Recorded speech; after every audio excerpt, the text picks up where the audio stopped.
Good day po sa inyong lahat. At today, tayo ay konting ano lang, usap lang at tips sa ating mga alaga natin.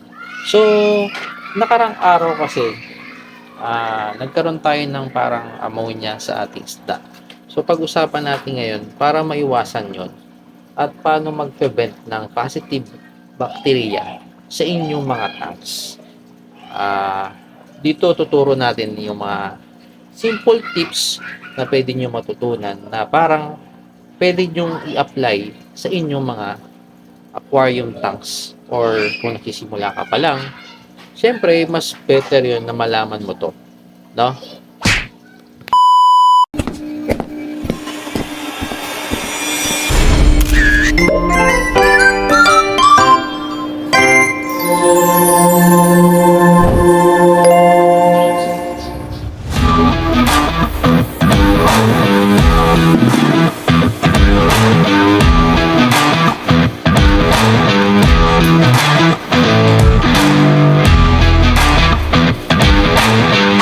Simulan natin dito sa ating mga small tank dito para makita nyo kung paano nagpe-bend yung beneficial bacteria. So, ang ating unang step dito, sikreto natin dito. Una kasi, kapag bago ang ating mga tanks tulad nito, so kailangan natin silang mag-prevent ng positive bacteria para sa ating mga alagang isda. Hindi lang dahil na maglagay ka ng tubig or kung ano nung pinaglalagay mo doon, kailangan mo mag-prevent nila ng positive bacteria para naman sa inyong mga alaga. So, paano ba mangyayari? Paano ba mag-create nun? Unang-una, syempre, lagi kong tinuturo, kailangan natin ng stock water para tayo ay hindi naman ma-water shock ang ating mga isda. Pangalawa, kailangan tayong maglagay ng filter. Kahit anong filter, parang ganito. Kung hindi naman sa totally na goldfish or something, ibang goldfish na small fish nyo lang, maglagay kayo ng gantong filter. Mas okay ito. And then, added tayo ng bakerol para pamungadan ng beneficial bacteria. Ito, parang ano siya. So, ayan no, nakaano na yan ng lumot oh. So, buhay ang ating mga plants. So, goods yan na buhayan na ng ating beneficial bacteria. So, next step para sa ating namang pag-clear sa ating mga tanks para makita natin na talaga bang okay na okay ang ating mga alaga. Kung sakali na bago ang inyong mga filter, bagong bilhin nyo lang, tapos meron na kayong old na lang na tubig na dati kayo nag-ista, mas better kuha kayo ng doon ng tubig sa dito lang, kahit dito, kuha lang kayo dito. Tapos ang gagawin natin, ito ay bago. Example lang po ito po ay bagong bili nyo. So wala pa siyang beneficial bacteria. Ang gagawin natin kapag meron na kayong used water tulad nito at medyo clear na siya, ang gagawin nyo po ay babanlawan nyo lang po itong filter na ito. Tapos konting banlaw lang, hindi naman siya totally na na ibababad nyo, pero better pa rin kung ibababad nyo. Basta unang-una pala, pagkabili nyo pa lang, yun yung pang babanlaw nyo. Pero pag banlawan nyo muna ng malinis na tubig. After na mabanlawan na malinis sa tubig, banlawan nyo naman ng cold water na para magpugada ng na positive bacteria. So, yun ang simple tips lang natin para sa gantong setup. No? At check naman natin yung isa pang setup natin. Kapag naman ay big tank katulad nito, tingnan nyo, mga big tank yan. Sa ganyang klase na tank, malaki ang storage ng tubig na.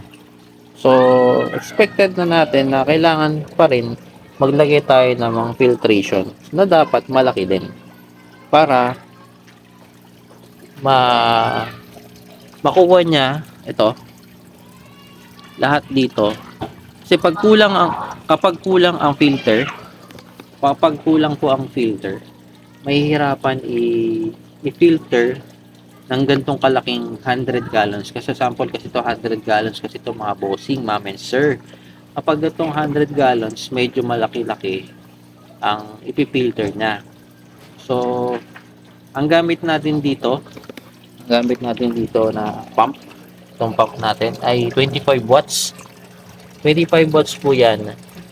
Tapos ito, kasi ito, setup na to is for 50 gallons, 50 gallons. So, dalawa yan. Para equivalent niya na for 100 gallons.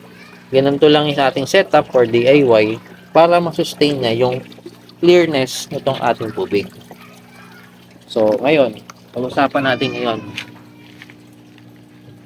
Itong tank natin ay kailangan panatilihin yung maganda yung filtration nyo. Bukod doon sa maganda filtration, para benefits na rin para sa inyong mga isda at hindi ito magkasakit or mawala sila. Paano ba magkaroon ng beneficial bacteria sa ganitong mga tank? Ito kasi, meron kasing delikado sa ating mga isda. Tulad na i-video ko noong nakarang araw about dito sa 50 gallons ko. Ayan, empty na muna siya. Kasi marami ng ammonia to na nakaraan. Kasi nga, namatay ang ating mga iba pang isda. Kasi kinakain nila. Yung kinakain, so hindi naman nila totally na naubos. Hindi siya minimal, marami akong nakita deads doon. So nangyari, yung tubig at saka yung nawala doon pinagsama sa tubig. So clear naman to eh. Yung ammonia ay tumaas. So wala nagbabalance sa kanya. Yung nagbabalance sa kanya, yun yung filtration, yun yung nitrogen. Okay, maliwanag ulit ang nitrite at saka ammonia, kapag pinagsama yon, delikado yon sa inyong mga isda. So pwedeng mawala sila. Ang the best na pwede mong gawin para magkaroon ng balancing, kailangan meron kang nitrogen. Ang nitrogen po ay ito. Ito sila. Ayan. Pares yan. Pares ako ng setup dyan. So, unang-unang step, meron kayo nagpi-filter dito. Kahit anong klaseng filter. Tapos, ang ating pinamumugaran ng beneficial bacteria. Meron tayong lava rings, lava rock, saka porox ring. Yan, magkakasama yan. Tapos sinamahan natin ng net. Sa last stage ko naman, ito yung pinaka wag na wag nyong gagalawin. Ito yung bakerol. Yung bakerol, punong-puno yan ng positive bacteria para mamatay alam nyo kung ano yung mamatay, mga negative, tulad ng nitrite at saka ammonia. So, ito ay cycle ng filtration. Yung filtration is nitrogen. So, nagdagdag din naman ako ng another oxygen. Kasi ito, mga plants natin. Napansin nyo, buhay ang ating plants, pero tubig lang. Malakas yan. Kasi, ito yung nagpapa-clear sa kanila. Kahit ito, inano ko lang ito eh. Biniyak ko lang yan, Tingnan mo, may ugat. Yun nga lang rose, negative. Kasi, ito Parang tinry ko lang naman sa malamig kasi ito na ano na bubuhay. So, yung plants natin yan, no? Okay. So, ating tubig, medyo madumi kasi nag-power pit tayo. Kailangan din pala ng ating ano, ang ating tanks kapag kayo ay nagpi-feeding, kailangan minimal lang po. Minimal lang po talaga. Kung nakikita nyo sa aking video ay nag-overfeed ako at sinasabi ko doon, requirements sa akin o requirements na rin sa inyo na mag-water change po kayo. Unang-una, kapag nag-overfeed kayo, tataas ang ano, ang nitrite saka nitrate ng ammonia. Tataas yan.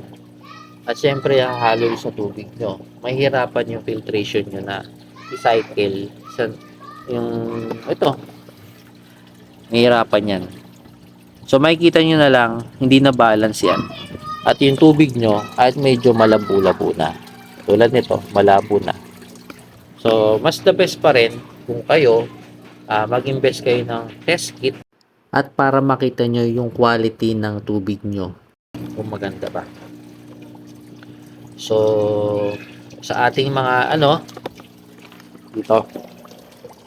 dito naman,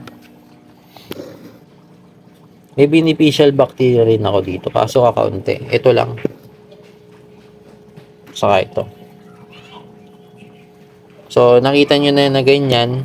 Medyo nagkikreate na siya ng algae. Okay naman yan. Pero, regularly, na weekly, ako nagpapalit ng tubig. Nagbabawas ako ng tubig dyan. Kasi, ito nyo, yung mga nandito na parang itim-itim na yan, yan dapat tinatanggal. Kasi yun po ang kanilang dumi. Diba? Lalong-lalo na dito rin, no?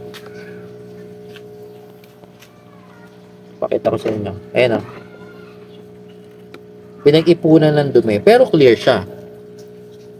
Kasi dahil dito may filtration siya. So, kailangan may ganito rin sa inyo. May filter din para dito. Oh. Siguro, kapag kayo mag-aalaga ng ganyang karami, requirements ko pa rin. Medyo, madugo lang sa pag-water change kapag ganun ang setup nyo. Oh. Ikaw kasi ako, medyo matagal-tagal na rin kasi ako nag-iisda. Kaya, alam ko yung pwedeng possible na mangyari ko. Ano yung treatment na pwede kong ibigay sa kanila kapag ganun na mangyari sa akin. Hindi maiwasan yun. Ganun talaga. So, yun na muna sa araw na ito. Sana may natutunan kayo sa aking mga tips. Konting tips lang na parang i-apply nyo doon sa inyong mga aquarium para maiwasan nyo ang pagkawala ng inyong mga isda. At syempre, mas better na meron kayong magandang filtration. Syempre, good quality na tubig para maging healthy ang inyong mga isda. At syempre, tumagal na rin na. Dito ko na natapusin na aking video. Sana may natutunan. Peace out!